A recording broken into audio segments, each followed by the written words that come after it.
8장 26절로 33절입니다. 하나님 말씀을 선포하는 시간입니다.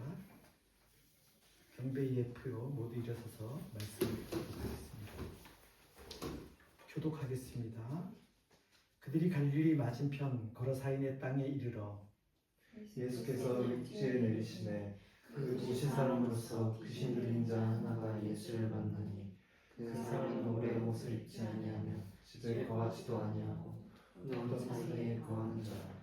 예수를 보고 부르짖으며 그 앞에 엎드려 큰 소리로 불러 이르되 지극히 높으신 하나님의 아들 예수여, 당신이 나와 무슨 상관이 있나이까? 당신께 구하노니 나를 괴롭게 하지 마옵소서 하니, 이는 예수께서 이미 더러운 귀신을 명하사 그 사람에게서 나오라 하셨습니다. 귀신이 가끔 그 사람을 붙잡음으로 그를 쇠사슬과 고라니 매어 지켰으되 그 맨 것을 끊고 귀신에게 몰려 광야로 나가더라. 예수께서 내 이름이 무엇이냐 물으신즉 이르되 군대라 하니, 이는 많은 귀신이 들렸습니다.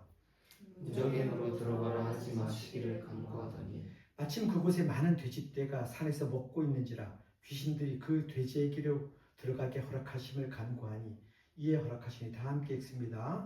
귀신들이 그 사람에게서 나와 돼지에게로 들어가니 그때가 비탈로 내려달아 호수에 들어가 몰사하거늘. 이는 하나님 말씀입니다. 아멘. 하나님 감사합니다. 네, 감사합니다.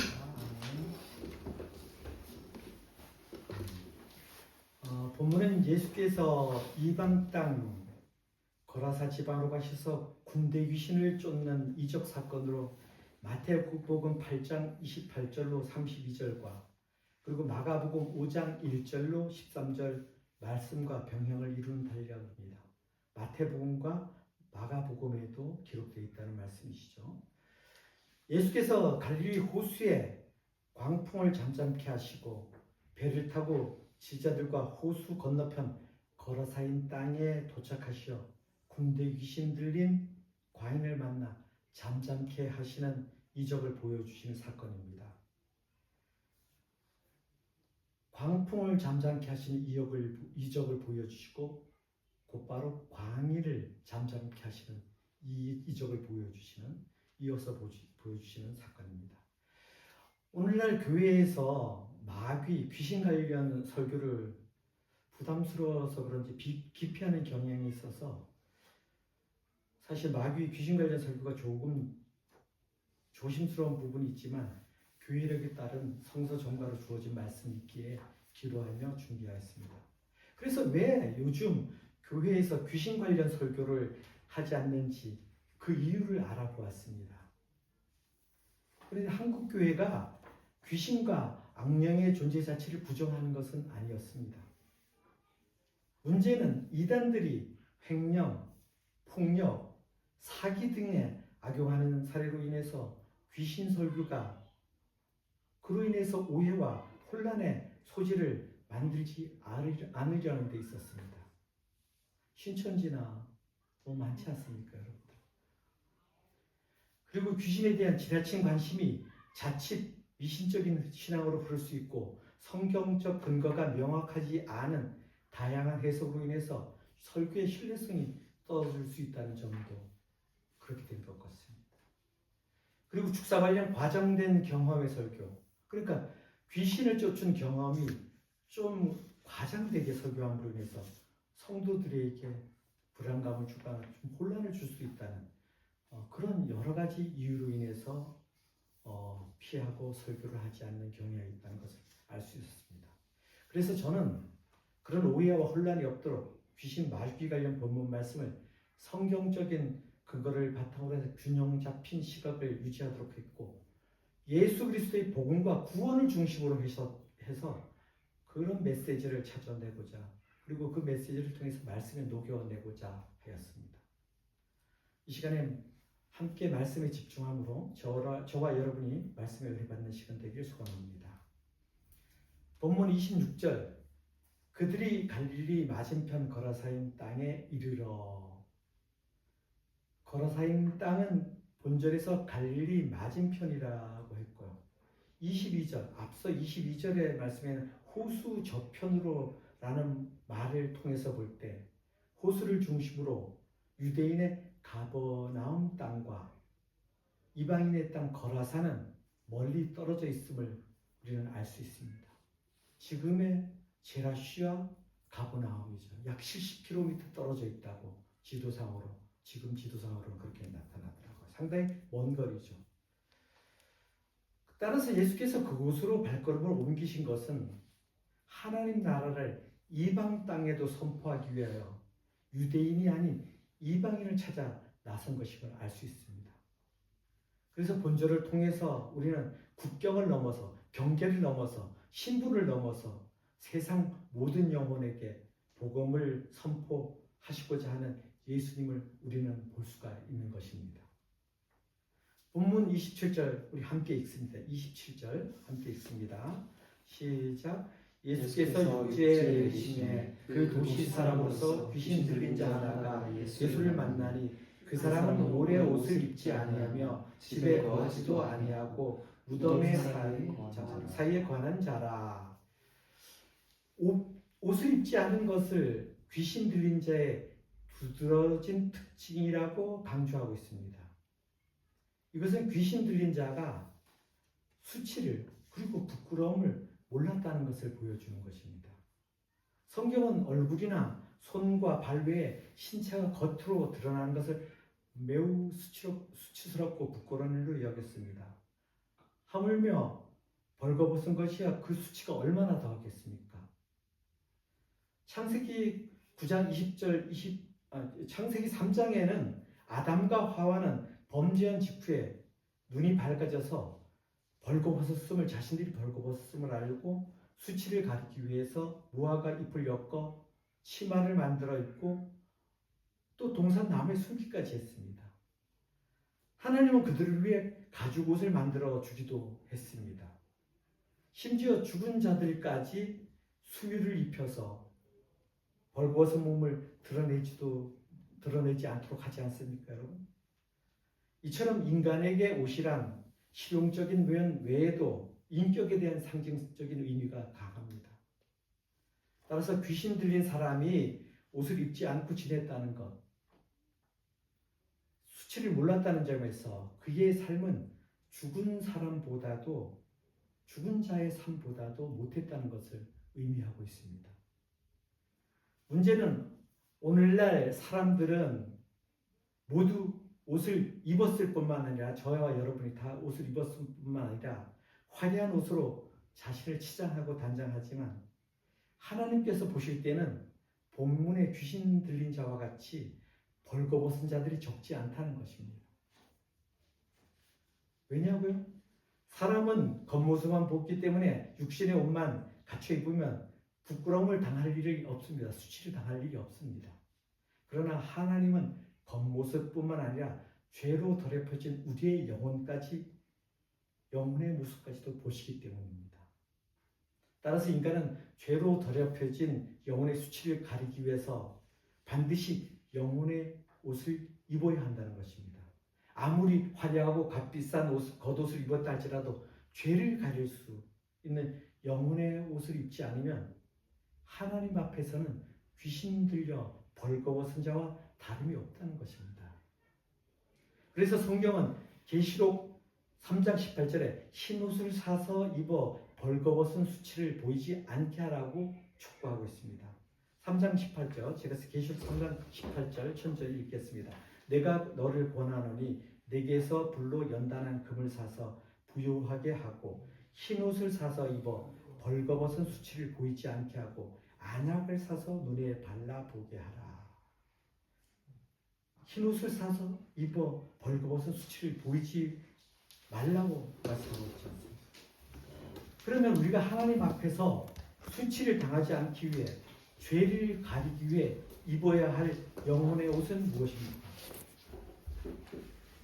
바로 예수 그리스도로 말미암은 의의 흰 옷입니다. 이 영혼의 옷, 의의 옷은 예수님을 믿음으로 입을 수 있습니다. 그리고 하나님은 우리 수치를 가려주기 위해서, 죄를 가려주기 위해 예수님을 통해 이 옷을 마련해 주셨습니다. 갈라디아서 3장 27절 제가 읽겠습니다. 들어보세요. 누구든지 그리스도와 합하기 위해 침례를 받은 자는 그리스도로 옷을 입었느니라. 요한계시록 16장 15절 보라 내가 도둑같이 오리니 누구든지 깨어 자기 옷을 지켜 벌거벗고 다니지 아니하며 자기의 부끄러움을 보이지 않은 자는 복이 있도다. 이렇게 말씀하고 있습니다. 그렇습니다. 누구든지 그리스도를 믿고 세례 받은 사람은 그리스도로 옷을 입었다고 말씀하십니다. 오직 예수만 믿으면 됩니다. 그러므로 우리는 예수 그리스도를 믿음으로 의의 옷을 입었기에 장차 하나님 앞에서 수치를 당하지 않으며 기쁨으로 찬송하게 되었음을 믿으시는 여러분들이 바랍니다. 27절 하반절에 집에 거하지도 아니하고 무덤 사이에 거하는 자라는 말씀에서 무덤으로 번역된 무네마는 헬라어 무네마는 한국의 묘와 달리 공간이 비교적 넓고 입구를 돌로 막아 놓은 동굴식 무덤입니다. 그렇기 때문에 사람들이 때로는 이렇게 귀신 들린 사람들이 거처를 하겠죠. 무네마는 시체를 부정하게 여겨서 유대인들은 특히 동네 밖에 있었는데 귀신 들린 자들은 그들의 집이 아닌 동네 밖 무네마에 살고 있었습니다. 본문에서 집과 무덤이라는 대조적인 이미지는 한 개인이 삶의 터전을 잃어버리고 소외되어서 사람들의 발길이 끌어진 곳에 거주하는 가슴 아픈 현실을 보여줍니다. 그래서 예수께서는 귀신 들린 자를 고쳐주면서 무엇보다도 먼저 그의 집으로 돌아가라고 말씀하시므로 귀신 들린 자의 잃어버린 삶의 터전을 회복시켜 주십니다. 오늘날에도 귀신 들린 자와 같이 우리 주위에 정신적, 육체적으로 그리고 질병이나 장애를 가진 사람들이 장소적으로는 그들의 집, 공동체가 아닌 곳에서 생활하고 또 사회적, 정서적으로는 관계로부터 소외되어 고립되어 무덤 속과 같은 삶을 살아가는 사람들이 적지 않습니다. 우리는 우리의 편견과 아집, 자신의 이기적 유익을 위해 장애인을 비롯한 사회적 약자들을 소외와 고립의 장소인 무네마, 무덤과 같은 세계로 몰아내고 있지 않은지 우리 자신을 끊임없이 돌아보아야 합니다. 2017년경 서울 지역에 공립특수학교 설립을 추진하기 위한 공청회가 있었습니다. 그 공청회장에 장애아 부모들이 무릎을 꿇고 특수학교 설립을 해달라고 눈물을 흘리며 호소하는 일이 있었습니다. 특수학교가 들어오면 집값이 떨어진다는 지역 주민들의 지독한 물질주의적 아집으로 자기 지역에 설립을 반대한 것이기 때문입니다.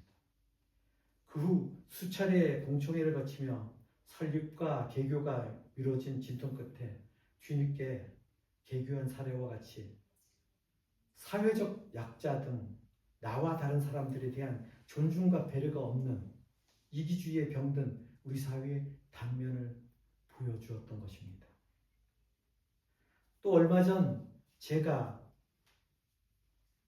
사는 지역에 우리 집사님하고 제가 나눈 어떤 얘기이기도 한데 신규 아파트 2개 단지가 한 곳에 입주를 했습니다. 분양 아파트 단지하고 임대 아파트 단지예요. 34평형대 그 분양가나 임대 보증금 차이가 1억도 차이가 안 나요. 1억 미만이에요. 그런데 먼저 개원한 분양 아파트 공립 어린이집은 정원을 초과해서 대기하는 어린이들이 너무 많이 기다리고 있는 반면에 조금 늦게 개원한 임대 아파트 공립 어린이집은 정원을 채워주지 못하고 있는 것입니다. 여지껏. 그러면 분양 아파트 어린이집에 대기하는 어린이들이 임대 아파트 어린이집으로 갈 수 있을 텐데 안 간다는 것입니다. 왜요? 여러분들 정답을 잘 아실 것 같아요. 여러분들도 그런 임대 아파트 사는 애들과 섞이고 싶지 않고 임대 아파트 사는 사람처럼 보이고 싶지 않다는 것에서 그렇다는 것입니다. 여러분 수십억 아니 수억 차이 나는 것도 아니고 이거 꼴랑이라 그러면 좀 그런데 어쨌든 적은 돈은 아니죠. 1억 차이도 나지 않는 그것도 도시 중심도 아닌 외곽 아파트 단지에서 이런 일이 벌어진다는 것입니다. 우리 사회가 얼마나 시선을 의식하고 차별이 없는 세상을 입으로 외치면서 스스로 계층을 만들고 비슷한 부류 안에서도 구별하는 이중성을 민낯을 보는 것 같아서 마음이 여전히 지금도 편치 않습니다. 그래서 그리스도의 제자된 성도된 우리는 달라야 하는 것입니다. 나와 다른 환경과 처지의 삶에 있는 그들을 품어 무네마의 자리에서 무덤 속 같은 삶의 자리에서 우리의 삶의 자리인 오이키냐 여기에서 헬라어 오이키아는 집인데 집으로 그러지 않으면 공동체로 아니 하나님의 집으로 하나님의 집 히브리어로 베델이라고 하죠. 많이 들어보셨죠. 베델로 인도하며 함께 구별 없이 어우러져 사는 세상을 만들어가는 믿음의 사람들이 되어야 하겠습니다. 아멘. 마음으로 아멘 하셨나요? 다 공감하실 거라고 믿습니다. 본문 28절을 다 함께 읽습니다. 본문 28절 다 함께 시작.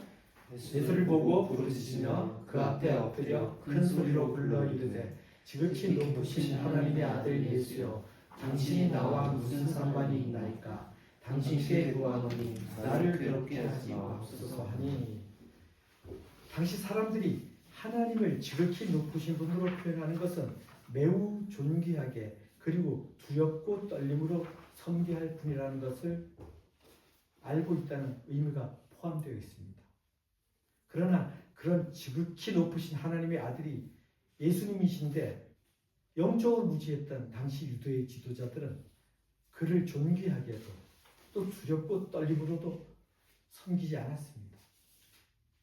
하지만 귀신 들린 자는 귀신의 지시로 예수님을 바로 알고 예수님 앞에서 몹시 두려워 떱니다. 물론 그러한 두려움은 공경심에서 나온 것이 아니고 귀신 자신이 처해진 운명에 대한 불안에서 나온 것이죠. 그럼에도 불구하고 예수님을 안다는 것입니다. 유대 지도자들은 몰랐어도 귀신을 알았다는 것입니다. 그리고 귀신은 나를 괴롭게 하지 마옵소서라고 말합니다. 여기서 괴롭게로 번역된 헬라 바사니조는 유황불못에서 심판의 괴로움을 당하는 것을 의미합니다. 계시록 20장 10절에 보면 바사니조로 해석된 것은 또 그들은 미혹하는 마귀가 불과 유황못에 던져지니 거기는 그 짐승과 거짓 선지자도 있어 세세토록 밤낮 괴로움을 받으랴. 이렇게 괴로움을 당하는 것으로 의미하고 있습니다. 귀신은 그 사람에게서 나가야만 하는 운명이어서기도 하지만 최후 심판의 날까지 고통의 장소인 31절에 나오는 무적행에 있게 될지도 모른다는 그 두려움에 나를 괴롭게 하지 마옵소서라고 간청하는 것입니다. 여기서 무적행이란 바탕미스 핏이라고 하는데요, 영어로. 그리고 한문으로는 없을 무자에 바닥자자에 동굴갱자 이렇게 해서 바닥이 없는 동굴, 바닥이 없는 갱도. 그래서 밑바닥이 없다는 것은 이곳이 절망의 나락으로 끝없이 떨어지는 그런 공간을 말씀하고 있습니다. 그리고 황충이 지배하는 공포스러운 공간이라고 성경에서는 표현하고 있습니다. 그러나 예수님은 귀신의 간청을 받아들이지 않으시고 그 사람에게서 일단 내쫓으십니다. 본문 29절 함께 읽습니다. 본문 29절 다 함께 시작. 이는 예수께서 이미 더러운 귀신을 명하사 그 사람에게서 나오라 하셨습니다. 귀신이 가끔 그 사람을 붙잡으므로 그를 쇠사슬과 고랑에 매어 시켰을 때 그 맨 것을 끊고 귀신에게 몰려 광야로 나가더라. 27절에서 귀신 들린 자는 무덤 무네마에 살고 있었는데 거기에 더해서 쇠사슬과 쇠고랑으로 묶여서 감시당하고 있었으니까 그의 상황이 얼마나 비참한 것인지 잘 보여주고 있는 것입니다. 그럼에도 귀신이 주는 강력한 힘으로 쇠사슬과 쇠고랑을 끊어버리고 광야로 나가는 것은 그 사람의 상태가 매우 심각하였음을 우리는 짐작하여 알 수 있습니다. 귀신에게 몰려 나갔다로에 해당하는 엘 라우드라는 헬라어는 물결에 밀리는 배나 또는 구름의 모습을 나타내는 것으로 전혀 자신의 의지와 무관하게 방향이나 목적 없이 몰려다니고 쏠려다니는 것을 말합니다. 이는 귀신에게 자신의 몸과 마음을 빼앗겨 여기저기 끌려다니는 모습을 말씀하고 있습니다. 본문을 통해 볼 때 단지 귀신에게 마음을 빼앗긴 사람뿐만 아니라 우리도 때로는 물질에, 성적 쾌락에, 명예나 권력에 대한 욕구에, 각종 중독에 마음을 빼앗겨 버린 사람들처럼 성도로서의 삶의 목적을 상실하고 그것들의 종으로 끌려다니는 삶을 살고 있지 않은지 돌아보아야 할 것을 말씀하고 있는 것입니다. 그러므로 저와 여러분은 세상의 것에 몸과 마음을 빼앗겨 세상의 것에 종노릇하며 살지 않도록 오직 믿음으로 성령의 이끄심을 따라가는 성도로서 거룩한 삶, 주님 안에서 기쁨과 평강에 있는 삶을 사시길 소원합니다. 본문 30절 함께 읽습니다. 시작. 예수께서 내 이름이 무엇이냐 물으신즉 이르되 군대라 하니 이는 많은 귀신이 들렸습니다. 마귀는 예수의 명령 앞에 자신의 정체를 군대라고 밝혔습니다. 군대라는 이름으로 보아서 많은 귀신이 군대라는 숫자적인 의미에서 그 사람을 괴롭히고 있음을 알 수 있습니다. 우리 현실에도 이 귀신의 군대가 존재합니다. 자본주의의 무력의 군대, 비교의 군대, 인정욕구에 따른 성과에 따른 그리고 저 사람보다 나는 이런 비교의 군대, 자존감 파괴의 군대, 세상의 것에 종으로 만들어버리고 내면이 없는 존재, 나아가서는 자아가 없는 존재로 만들어 관계를 단절시켜버리는 그런 보이지 않는 귀신들이 존재합니다. 사람과의 관계의 단절은 그 사람으로 하여금 회복할 기회조차도 없는 심각한 상태로 빠지게 하는 죽음과도 같은 것입니다. 요인 자체가 없으니까요. 그죠? 회복할 수 있는 어떤 사람이 있어야지, 관계가 있어야지 그 사람이 빠져나올 수 있는 동기가 부여되지 않습니까? 귀신이 노리는 것은 사람, 특히 하나님의 사람을 통하여 그가 회복되는 것을 막기 위함이었습니다. 그러나 예수께서는 귀신 들린 한 영혼을 찾아가서 무너진 인간관계를 회복시켜 주시고 삶의 새로운 소망을 찾아주고 계신 것입니다. 그렇다면 여러분, 무너진 인간관계로 관계가 끊어진 현대의 군대와 같은 무덤은 무엇입니까? 오늘날에도 많은 사람들이 물질, 약물, 마약과 같은 약물, 게임, SNS 등 수많은 중독과 우울증, 조울증, 자폐, 가난, 관계의 상처 속에서 갇혀서 무덤 속 같은 삶을 살고 있는 사람들이 적지 않은 우리는 봅니다. 주변에 보면 우울증, 특히 우울증, 조울증 환자들이 엄청나게 많습니다. 사회적으로 묻지마 범죄를 일으키고 그러는 것이 다 그렇다고 조울증 환자고 우울증 환자 그런 것에서 유인한다고서는 얘기하고 있지 않습니까? 여러분의 모습은 어떻습니까? 여러분은 여기에서 자유롭습니까? 중독에서 자유롭냐 이 말씀입니다. 스스로 살펴보시기 바랍니다. 성찰하시기 바랍니다. 하나님보다 그것이 더 중요하다면, 더 사랑한다면 기도하고 하나님을 온전히 바라보는 믿음의 본질을 회복하시기 바랍니다. 귀신은 오늘도 하나님의 백성인 성도들을 지배하고 멸망으로 인도하기 위해 더 자극적이고 더 화려한 세상의 것들로 유혹하기에 혈안되어 있습니다.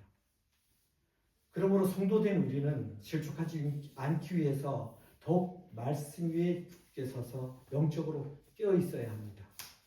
오직 믿음으로 말미암아 마음과 생각을 지키는 성령 충만한 성도의 삶을 통해서 여러분들이 이런 유혹에 넘어지지 않는 그런 저와 여러분 되기를 소원합니다.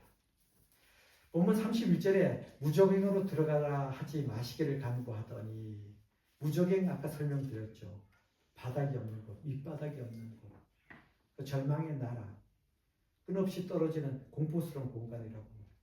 성경에서 이곳은 귀신들마저 두려워하는 세계로 말씀하고 있고, 이곳은 최후의 심판을 받기 전에 멸망받을 짐승, 곧 사단의 세력이 일시적으로 머무는 실제적인 공간적인 장소입니다.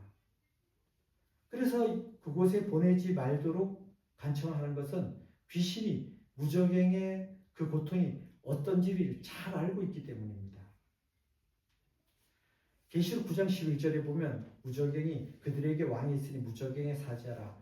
히브리어로는 그 이름이 아바돈이요 헬라어로는 그 이름이 아볼론이더라. 올라옴의 해와 공기가 그 구멍의 연기로 말미암아 어두워지며 11장 7절에 그들이 그 증언을 마칠 때 무적행으로부터 올라오는 짐승이 그들과 더불어 전쟁을 일으켜 그들을 이기고 그들을 죽일 터인즉, 9장 11절에 말하는 아바돈,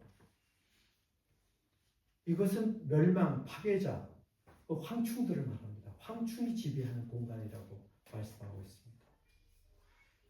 이렇게 악한 영들이 최후 심판을 받기 전까지 닫혀있는 무적행이 이렇게 고통스럽고 두려운 곳이라면, 그들이 심판을 받고 영원히 있게 될 지옥은 얼마나 더 고통스러운 것이겠습니까? 그래서 그 고통스러운 지옥을 어떻게 계시록에서 말씀하고 있냐면 20장 10절에 아까 읽었지만 다시 한번 읽겠습니다. 또 그들을 미혹하는 마귀가 불과 유황 못에 던져지니 거기는 그 짐승과 거짓 선지자들도 있어 세세토록 밤낮 괴로움을 받으리라. 또 20장 14절에 사망과 음부도 불못에 던져지니 이것은 둘째 사망 곧 불못이라. 성경은 지옥이 유황 불못으로 되어 있다고 말씀합니다. 바로 이곳에 사단과 귀신뿐만 아니라 그리스도를 믿지 않는 자들이 가는 곳이라고 말씀합니다. 난 크리스찬은 이 지옥의 고통을 모르기에 지옥에 대해서 말하면 코웃음 치면서 지옥을 가봤어? 있기는 해? 지옥 가게 되면 가면 될 거 아니야 라고 이렇게 참으로 무책임하고 쉽게 말합니다. 참으로 어리석은 말과 태도입니다. 때문에 성경은 그런 자들을 가리켜 이성 없는 짐승이라고 유다서 1장 10절에서 말합니다. 유다서 1장 10절 말씀 제가 읽겠습니다. 이 사람들은 무엇이든지 그 알지 못하는 것을 비방하는도다. 또 그들은 이성 없는 짐승같이 본능으로 아는 그것으로 멸망하느니라. 짐승같이 본능으로 아는 것이 전부인 것처럼 살다가 멸망한다는 것입니다. 자기가 아는 것이 전부인 것처럼 알다가 멸망한다는 것입니다. 여러분, 지옥은 사람들을 협박하기 위해서 만들어낸 허구의 장소가 아닙니다. 하나님 말씀이 증거하는 명백한 사실입니다. 그곳은 무적행보다 훨씬 고통스럽고 두려운 곳이라고 말씀하고 있습니다.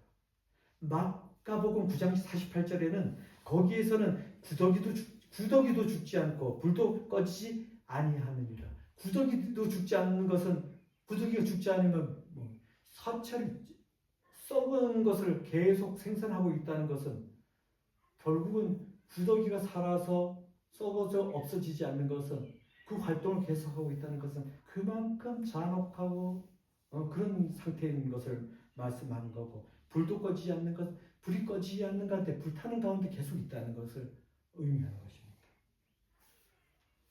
또 이곳이 얼마나 무서운 곳인지 주님은 마태복음 5장 29절로 30절에서 내 백체 중 100가지 몸 중에서 하나가 없어지고 온몸이 지옥에 없어지고 온몸이 지옥에 던지지 않는 것이 유익한 일이라고 말씀하셨습니다. 제가 마태복음 5장 29절로 30절 읽겠습니다. 한번 잘 들어보세요. 만일 내 오른눈이 너로 실족하게 하거든 빼어내버리라. 내 백체 중 하나가 없어지고 온몸이 지옥에 던지지 않는 것이 유익하며 또 만일 내 오른손이 너로 실족하게 하거든 찍어버리라. 내 백체 중 하나가 없어지고 온몸이 지옥에 던지지 않는 것이 유익합니다. 이렇게 내 백체 중 하나가 없어지고 온몸이 지옥에 던져지지 않는 것이 유익하다고 지옥의 잔혹함과 지옥의 무섭고 두려운 곳임을 말씀하고 있습니다. 오늘 교회와 이 세상이 갈수록 타락해가는 것은 어쩌면 이러한 지옥의 실체를 망각하고 깨달아 알지 못하기 때문이라고 생각합니다. 그러므로 우리는 이 같은 지옥의 실체를 모르는 난 크리스천을 향해서 지옥의 실체를 분명하게 알게 하는 복음을 전함으로써 그들이 우리와 함께 하늘 소망을 바라보며 하나님의 집, 교회에 함께 할 수 있도록 권면하여 인도하는 저와 여러분 되길 소원합니다. 아멘. 본문 32절, 33절 함께 읽습니다. 시작. 마침 그곳 많은 돼지떼가 산에서 먹고 있는지라 귀신들이 그 돼지에게로 들어가게 허락하심을 간구하니 이에 허락하시니 귀신들이 그 사람에게서 나와 돼지에게로 들어가니 그때가 비탈로 내리다라 호수에 들어가 몰사하거늘. 돼지는 구약 정결법에 의해서 굽이 갈라졌으나 새김질을 하지 않는 짐승에 속해서 레위기 11장 7절에 그렇게 말씀하고 있습니다. 유대인들이 부정한 동물로 여겼습니다. 이런 돼지떼를 사육한다는 것은 이곳이 유대 땅이 아니고 이방 땅임을 우리는 알 수 있습니다. 탈무드에 돼지를 기르는 자에게 저주가 있으리라는 말이 있을 정도로 유대인들은 돼지를 멀리했습니다. 반면에 이방인에게서 돼지는 오늘날과 같이 식생활에서 매우 중요한 비중을 차지하고 하였고 경제적 가치도 높았습니다. 그런데 귀신은 예수께 자신들을 돼지떼에게로 들여보내달라고 간청하였습니다. 그리고 예수께서는 귀신들의 간청을 들어 돼지떼에게로 들여보냅니다. 본절에 나오는 많은 돼지떼는 마가복음 5장 13절에서는 2,000마리로 기록하고 있습니다. 엄청난 숫자죠. 이 많은 돼지떼는 그만큼 많은 기에 주인에게는 매우 큰 재산이었습니다. 그래서 여기서 우리는 과연 예수께서는 군대 귀신을 돼지떼에게로 들여보내실 방법밖에 없으셨는지, 그렇게 왜 많은 가축이 희생되도록 하셨는가라는 질문을 할 수 있을 것입니다. 이에 대해 우리는 귀신을 쫓아낸 성경 기록을 통해 답을 찾을 수 있습니다. 마가복음 9장 26절과 누가복음 9장 42절을 보면 귀신 들려 고통받는 한 아이가 나옵니다.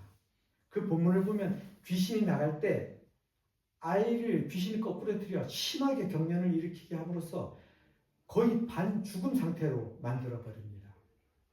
이같이 귀신은 격렬한 저항을 하며 나갑니다. 그래서 예수께서는 많은 수의 군대 귀신이 나갈 때 그 사람에게 어떤 피해가 가는지 짐작하시고 부득이한 조치로 이렇게 돼지떼에게로 들어가게 하셔서 몰아내신 것입니다.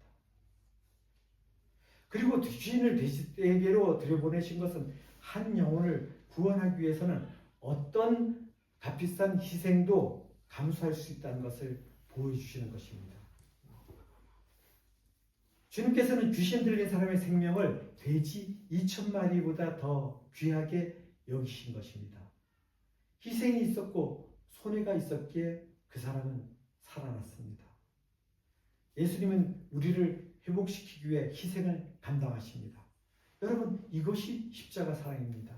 예수님이 희생이 있었기에 우리에게 구원받고 우리가 그리스도의 의의 옷을 입은 것이 아닙니까? 누가복음 15장 7절 그리고 마가복음 16장 26절을 제가 읽겠습니다. 잘 들어보세요. 누가복음 15장 7절 내가 너희에게 이르노니 이와 같이 죄인 한 사람이 회개하면 하늘에서는 회개할 것이 없는 의인 아홉으로 말미암아 기뻐하는 것보다 더하리라. 마태복음 16장 26절에 사람이 만일 온 천하를 얻고도 제 목숨을 잃으면 무엇이 유익하리요? 사람이 무엇을 주고 제 목숨과 바꾸겠느냐? 주님은 한 영혼을 구원하는 것이 의인 99으로 말미암은 기쁨보다 더 기쁘다고 말씀하십니다. 천하보다 한 영혼이 더 귀하다고 말씀하십니다. 천하보다 귀한 구원받은 하나님의 자녀임을 자랑하시기 바랍니다, 여러분.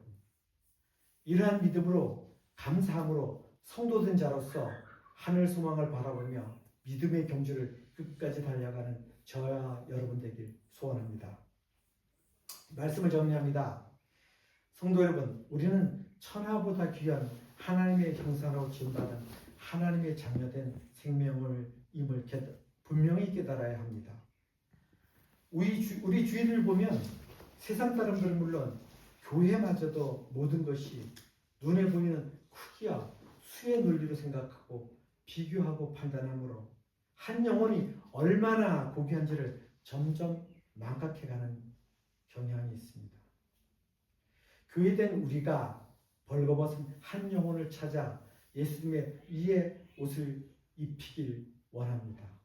우리는 학교이든 직장이든 가정이든 사업장이든 가난한 곳이든 부유한 곳이든 수치와 무덤과 같은 자리에도 기꺼이 가야 합니다.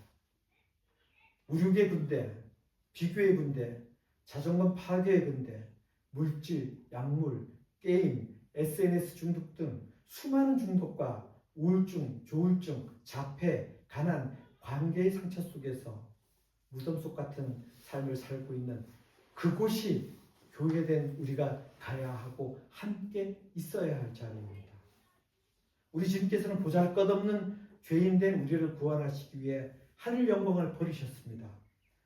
우리는 한 영혼 구원을 위해 십자가 대속의 희생도 마다하지 않으신 주님처럼 우리 곁에 한 영혼을 천하보다 귀하게 여기며 그들을 구원하기 위해 각자의 삶의 자리에서 벌거벗은 한 영혼에게 나와 함께 가자고 손을 내밀어 집으로, 하나님의 집으로 인도하는 그런 하나님 사랑, 구원의 은혜를 흘려보내는 저와 클라겐푸르트 한인교회 형제 자매님들 되길 소원하며 말씀을 마치겠습니다.